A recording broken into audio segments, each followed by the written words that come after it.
आज का पहला अपडेट डीआरडीओ के NASM-SR मिसाइल को लेकर है। इंडियन एयरफोर्स अब इस मिसाइल के air to surface strike variant में दिलचस्पी दिखा रही है ताकि हेलीकॉप्टर फ्लीट की अटैक कैपेबिलिटी बढ़ाई जा सके। ये मिसाइल पहले इंडियन नेवी की ज़रूरत के हिसाब से बनाई जा रही थी, लेकिन अब इसे एयरफोर्स के लिए भी मॉडिफाई करने पर चर्चा चल रही है। NASM-SR एक short range precision guided missile है जो दुश्मन के बंकर, रडार और आर्मर्ड टारगेट पर बेहद सटीक हमला कर सकती है। इसमें इमेजिंग, इंफ्रारेड, सीकर और डेटा लिंक जैसी एडवांस टेक्नोलॉजी का इस्तेमाल किया गया है। एयरफोर्स इसे Mi-17V5 और दूसरे अटैक हेलीकॉप्टर प्लेटफॉर्म पर लगाने के विकल्प देख रही है ताकि विदेशी मिसाइलों पर निर्भरता कम हो सके। अगला अपडेट इंडियन एयरफोर्स के IL-76 और IL-78 एयरक्राफ्ट के स्पेयर पार्ट्स इंडिजनाइजेशन को लेकर है।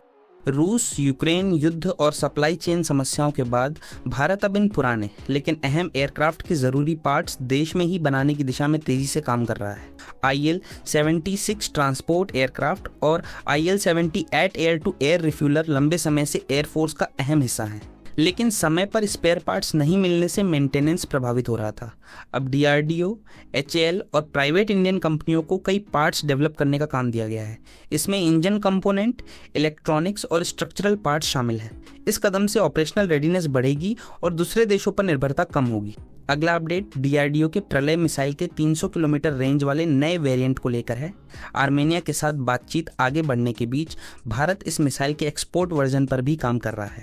प्रलय एक क्वासी बैलिस्टिक मिसाइल है जो हाई स्पीड और मैन्यूवरिंग क्षमता के कारण दुश्मन के एयर डिफेंस सिस्टम को चकमा देने में सक्षम मानी जाती है।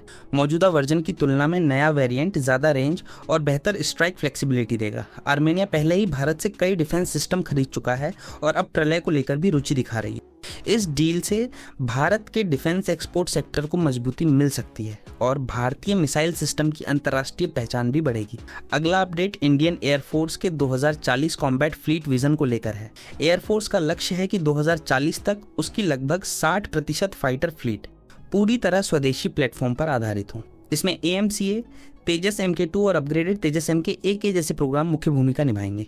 AMCA को भारत का 5th जनरेशन स्टेल्थ फाइटर माना जा रहा है, जबकि तेजस MK2 medium wait multirole fighter की भूमिका निभाएगा। एयरफोर्स अब धीरे धीरे पुराने मिग और विदेशी प्लेटफॉर्म पर निर्भरता कम करना चाहती है। इसके साथ ही Indian engine, radar, weapon system और एवियोनिक्स डेवलपमेंट पर भी जोर बढ़ाया जा रहा है। इस रणनीति का मकसद लॉन्ग टर्म में आत्मनिर्भरता और युद्ध के समय बेहतर सप्लाई सिक्योरिटी हासिल करना है। अगला अपडेट UAE एयरफोर्स के C-17 ग्लोबमास्टर 3 एयरक्राफ्ट को लेकर है, जिसे दिल्ली एयरपोर्ट पर देखा गया। रिपोर्ट के अनुसार ये विमान किसी अज्ञात कार्गो को UAE वापस ले जाने आया था। हालांकि आधिकारिक तौर पर कार्गो की जानकारी सामने नहीं आई, लेकिन डिफेंस और लॉजिस्टिक्स सर्कल में इसे लेकर कई तरह की चर्चा हो रही है। C-17 एक हेवी स्ट्रेटेजिक एयरलिफ्ट एयरक्राफ्ट है जो बड़े सैन्य उपकरण, हेलीकॉप्टर या संवेदनशील कार्गो ले जाने में सक्षम होता है। भारत और UAE के बीच हाल के वर्षों में डिफेंस और स्ट्रेटेजिक सहयोग लगातार बढ़ा है। ऐसे में इस उड़ान को सामान्य लॉजिस्टिक मिशन से लेकर संभावित डिफेंस ट्रांसफर तक कई नजरियों से देखा जा रहा है, लेकिन किसी पक्ष ने आधिकारिक पुष्टि नहीं की है। अगला अपडेट भारत के बाराक-8 और सुदर्शन एयर डिफेंस नेटवर्क को लेकर है, जिसे पाकिस्तान की फतेह-3 मिसाइल के खिलाफ अहम सुरक्षा कवच माना जा रहा है। फतेह-3 एक long range precision strike missile है जिसे पाकिस्तान अपनी नई सामरिक क्षमता के तौर पर पेश कर रहा है। इसके जवाब में भारत के पास मल्टीलेयर एयर डिफेंस नेटवर्क मौजूद है, जिसमें बाराक-8, आकाश, सुदर्शन और दूसरे रडार सिस्टम शामिल हैं।